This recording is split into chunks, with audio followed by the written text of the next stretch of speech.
The Galactic Council chamber spanned 2 kilometers of crystalline architecture, floating in the silent void between stars. 12 species sat in their designated tiers, holographic representations flickering across the vast hemisphere. And today, they were laughing. Not politely, not diplomatically. They were roaring.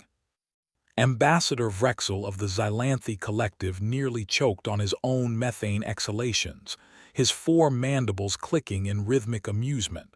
I must have misheard, he sputtered, turning to the other delegates. The humans, they are sending one vessel. The chamber erupted again. On the central platform, standing alone in nothing but a simple pressure suit, Ambassador Chen Wei kept her face neutral. She had expected this. The Galactic Council had watched humanity take its first stumbling steps into interstellar politics only 40 cycles ago. They had seen the primitive wars, the fractured governments, the barbaric history. To them, humans were barely sentient, clever apes who had accidentally discovered FTL travel. One vessel, Chen repeated, her voice steady despite the venomous amusement washing over her. The UES Memorial, commanded by Captain Elias Vance. The holographic display above the council flickered, showing the ship in question. It was unimpressive. A cylindrical hull wrapped in dark titanium alloy, barely 300 meters from bow to stern. No visible weapon ports. No energy signatures that suggested advanced shielding. Compared to the kilometer-long dreadnoughts of the vast Dominion or the living bioships of the Mycelian Hive, it looked like a child's toy. Councillor Tharix of the vast Dominion leaned forward, his scaled face twisted in contempt. That rust bucket, against the Xylo's swarm. He gestured to the main view screen, which displayed the nightmare currently consuming the outer rim. Billions of insectoid drones moving as one mind, stripping planets bare, devouring everything in their path. We have lost 200 warships in the last 30 cycles. The swarm has no command structure to target, no leader to assassinate, no central intelligence to hack. It is a perfect hive mind. Chen nodded slowly. We know. Then what, Tharix hissed, do you hope to accomplish with that thing? The laughter faded into curious silence. Every eye in the chamber turned to the lone human ambassador. Chen Wei took a breath. She thought of Earth, of the simulations, of the desperate gamble that had cost 3 crews their lives in testing. She thought of Captain Vance, strapped into a ship that should have been decommissioned decades ago, carrying a weapon that had never been used in combat. We're not going to fight it, she said quietly. The silence deepened. Then what are you going to do?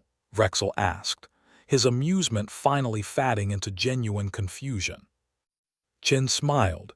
It was not a comforting smile. We're going to make it feel. She pressed a button on her wrist console. The holographic display shifted to a live feed, the UES Memorial dropping out of FTL at the edge of the swarm's territory. The little ship looked impossibly small against the chittering darkness ahead. Beginning transmission now, Chen said. Watch. The council watched. And then everything changed. The ship that shouldn't exist. The UES Memorial had once been humanity's pride, a deep space exploration vessel that had carried the first manned mission to Alpha Centauri. That was 70 years ago.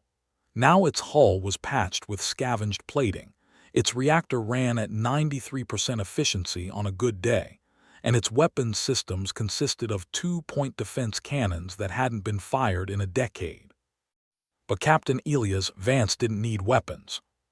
He stood on the bridge, a cramped, flickering space filled with jury-rigged displays and redundant life support systems, and watched the swarm approach. The view screen showed a wall of chitin and malice stretching from one side of the system to the other. Millions of drones, maybe billions. Their individual minds were nothing, mindless insects driven by hunger, but together they formed something terrible. A single intelligence, a single will. 30 minutes to engagement range, Lieutenant Mara Solis reported from the navigation station.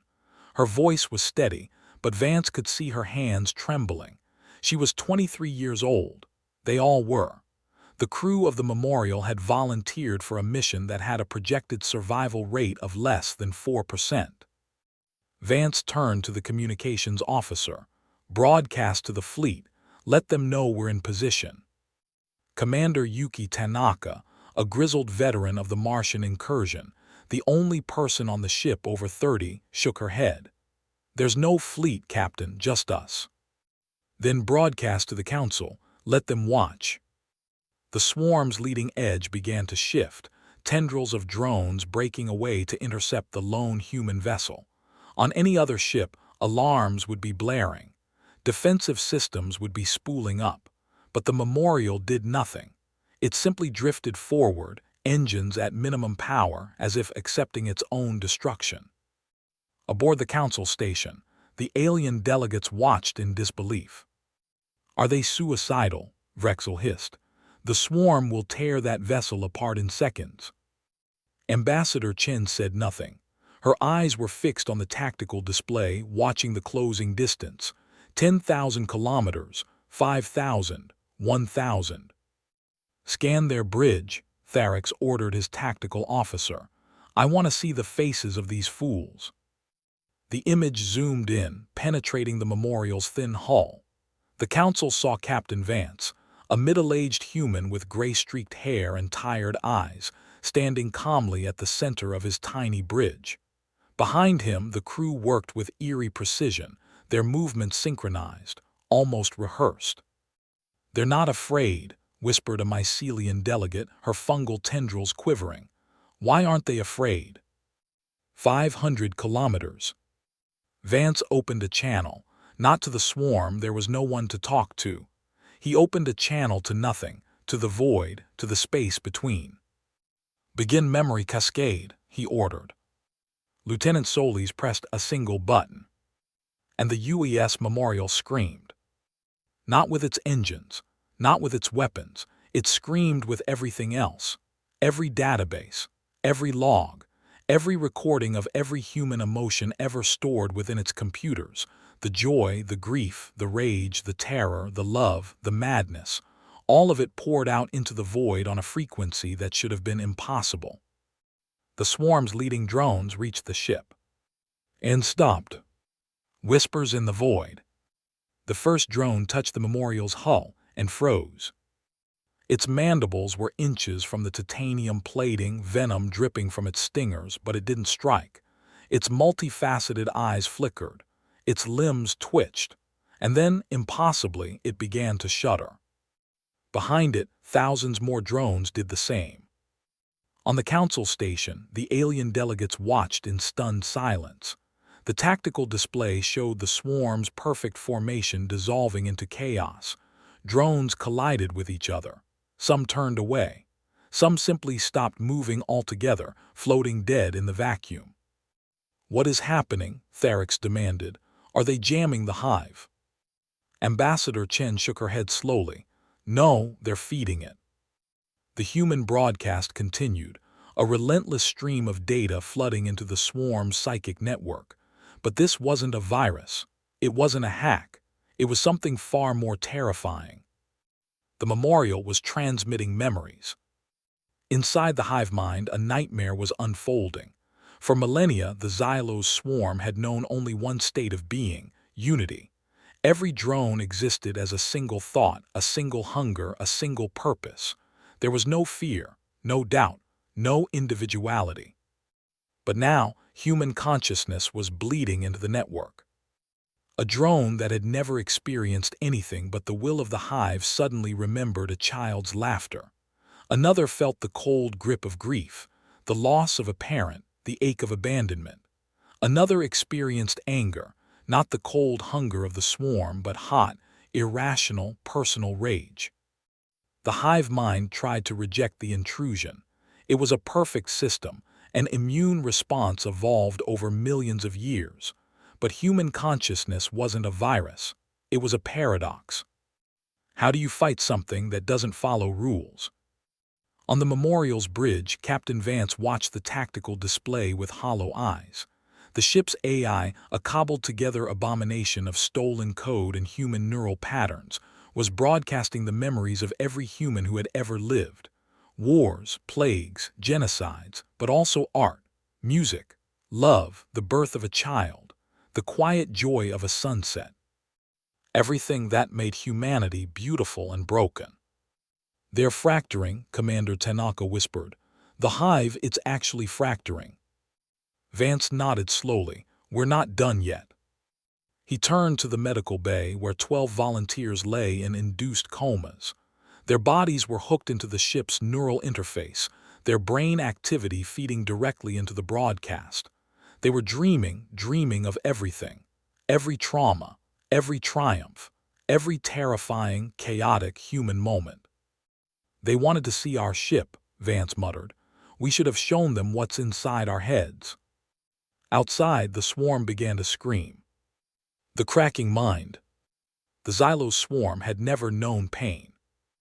Individual drones felt physical damage, of course, the sting of weapons fire, the crush of debris. But those sensations were isolated, terminated when the drone died. The hive mind itself was beyond suffering. It was pure logic, pure hunger, pure purpose. Until now.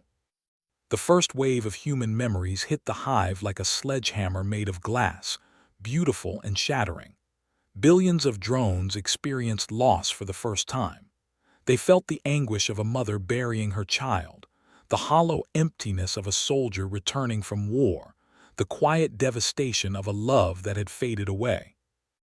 The hive mind tried to quarantine the intrusion, to isolate the corrupted drones and eject them from the network. But it was too late. The memories spread like wildfire, jumping from drone to drone along psychic pathways that had never been designed for emotion. On the council station, the aliens watched in horror and fascination. "The swarm is screaming," Vrexel whispered. His mandibles had gone slack. "I can hear it, we all can." He was right. The psychic backlash was so intense that it was bleeding into normal space, a cacophony of chittering, wailing, and something that sounded almost like weeping. The tactical display showed the swarm's formation dissolving into complete chaos. Drones turned on each other, some driven mad by grief, others lashing out in terror. Massive battleships, living creatures grown specifically for war, began drifting aimlessly, their crew drones locked in psychic paralysis.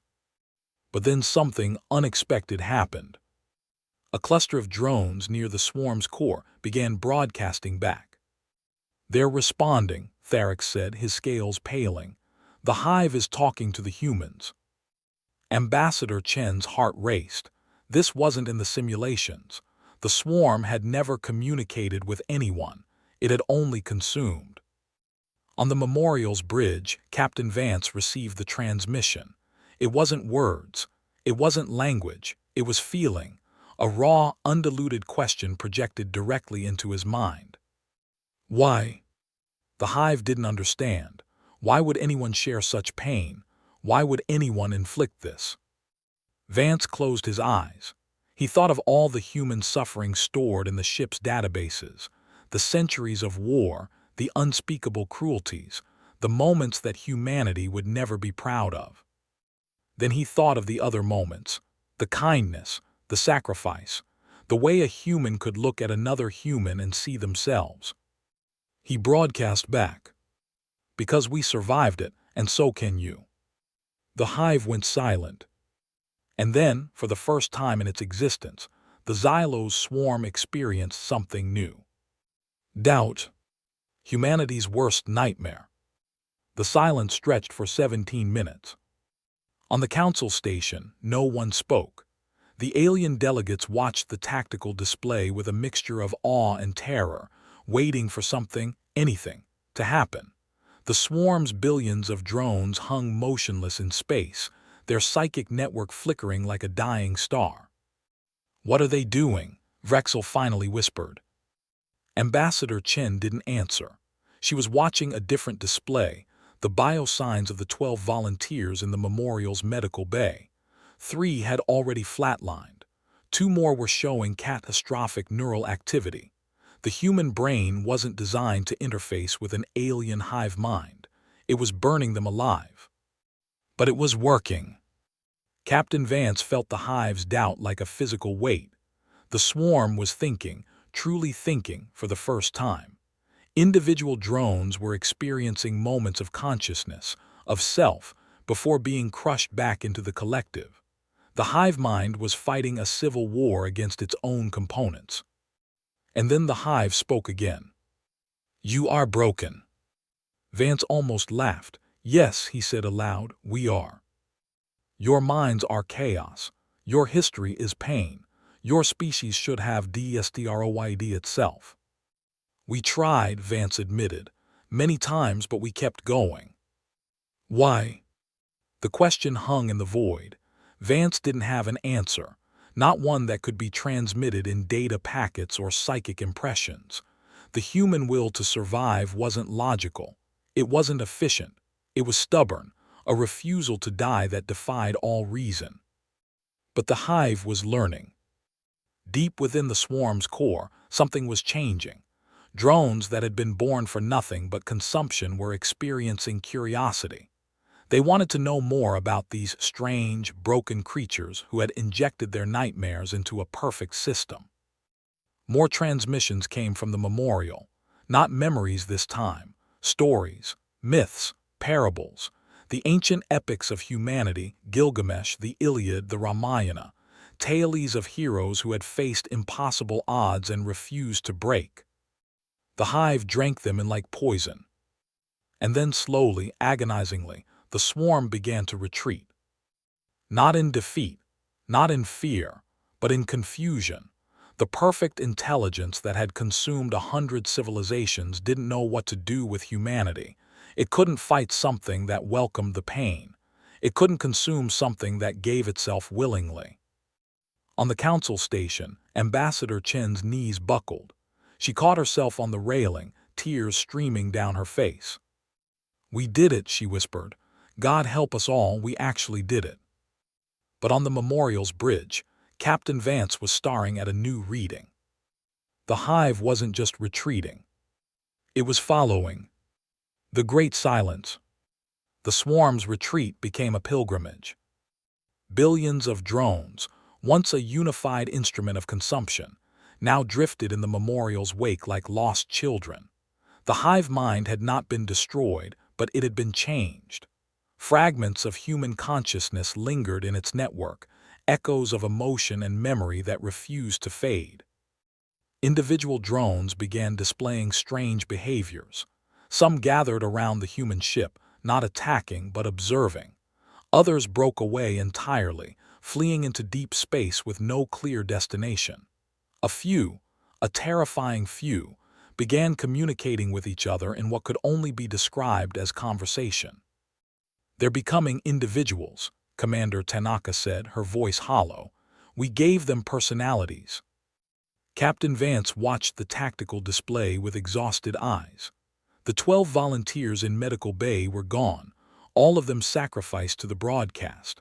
Their neural patterns were now scattered across the swarm, fragments of human souls infecting an alien god. "We didn't give them anything," Vance said quietly. "We showed them what we are, they chose the rest." The council station erupted into chaos. Some delegates demanded that the memorial be destroyed immediately, before the swarm's transformation could spread further. Others argued that humanity had just won an impossible victory and should be celebrated. A few, the ones who understood what had really happened, sat in stunned silence, their minds reeling. Ambassador Chen faced the council. Her face was pale, her eyes red, but her voice was steady. "You wanted us to fight the swarm," she said. "We did, but we fought it the only way we know how, by being human, by sharing our pain, our joy, our madness. The swarm is no longer a perfect weapon. It is something else." "What?" Tharix demanded. "What have you created?" Chen turned to the view screen. The memorial was now surrounded by a swarm of drones, but they weren't attacking.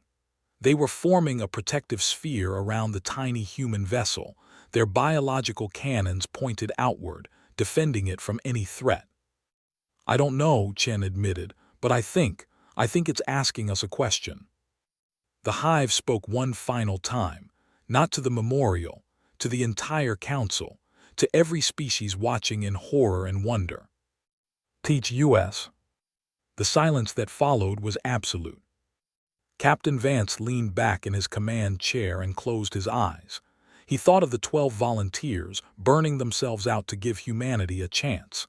He thought of Ambassador Chen, standing alone against a galaxy of mockery. He thought of Earth, of the broken, beautiful, impossible species that had just changed the universe. "Open a channel," he said. "Tell the council we're coming home." "And the swarm?" Tanaka asked. Vance looked at the view screen. The drones were still watching, their alien eyes filled with something that looked almost like hope. "They're coming with us." The new galaxy. 6 months later, the UES Memorial drifted into Earth's orbit, escorted by an honor guard of 15 Xylos drones. The drones had names now, individual designations that they had chosen themselves, drawing from the fragments of human memory still lodged in their psychic networks. One called itself grief, another called itself joy. A third, the largest, a battle-scarred creature that had once led the charge against 100 worlds, called itself Teacher. The Galactic Council had filed a formal protest, then a formal complaint, then a formal declaration of something. No one was quite sure what to call it. Fear, respect, terror. The galaxy had never encountered a species that could weaponize emotional damage, and they weren't sure how to respond. Humanity, as always, responded by being human. Captain Vance stood before a joint session of the council, the same chamber where Ambassador Chen had been mocked less than a year ago. But no one was laughing now. The delegates watched him with wide eyes, their mandibles still, their breathing shallow. "You asked us what we created," Vance said. "You wanted to know what the swarm has become." He gestured to the view screen. The image showed Earth blue and green and beautiful, orbited by a ring of Xylos drones. But they weren't consuming. They were building, constructing habitats, harvesting asteroids, working alongside human ships in an awkward, tentative partnership. "The swarm is still a hive mind," Vance continued. "But it's no longer perfect. It feels, it doubts, it learns, and it has chosen to learn from us." Tharax leaned forward, his scaled face twisted in disbelief. "You expect us to believe that the greatest threat this galaxy has ever known has been domesticated by a species that barely survived its own industrial revolution?" Vance shook his head slowly. "Not domesticated, adopted." The chamber erupted. Delegates shouted over each other, some demanding military action, others pleading for diplomacy, a few simply weeping with relief or despair. But Ambassador Chen, who had returned to her post despite medical leave, raised her hand. "Let me tell you what happened," she said quietly. The chamber fell silent. "Humanity sent one ship," Chen continued. "Not because we were arrogant, not because we were foolish, because we knew that any conventional attack would fail. The swarm had no weakness to exploit except one. It had never felt alone." She turned to the view screen, watching the drones orbit Earth. "We gave it our loneliness, our fear, our desperate, irrational need to connect with something, anything beyond ourselves. And the swarm realized that it had been alone for millions of years, that it had never truly lived." The drones on the screen shifted, forming a pattern that looked almost like a heartbeat. "The swarm doesn't want to consume us," Chen said. "It wants to understand us, and that is more terrifying than any weapon, because once something understands you, it can never unsee what you are." Vrexel, who had laughed the loudest, slowly rose to his feet. "And what are you?" he asked. "What are humans?" Captain Vance met his eyes. "We're the species that looks into the abyss," he said, "and teaches it to dream." The council had no response. Outside, in the cold void between stars, the swarm continued to change. Drones that had once known only hunger now painted murals on asteroids. They composed songs using psychic frequencies that no human ear could hear. They built monuments to the 12 volunteers who had given their minds to save them. And every day they asked the same question. What comes next? Humanity smiled, the same broken, beautiful, terrifying smile that had changed the universe, and answered. Let's find out together. The end.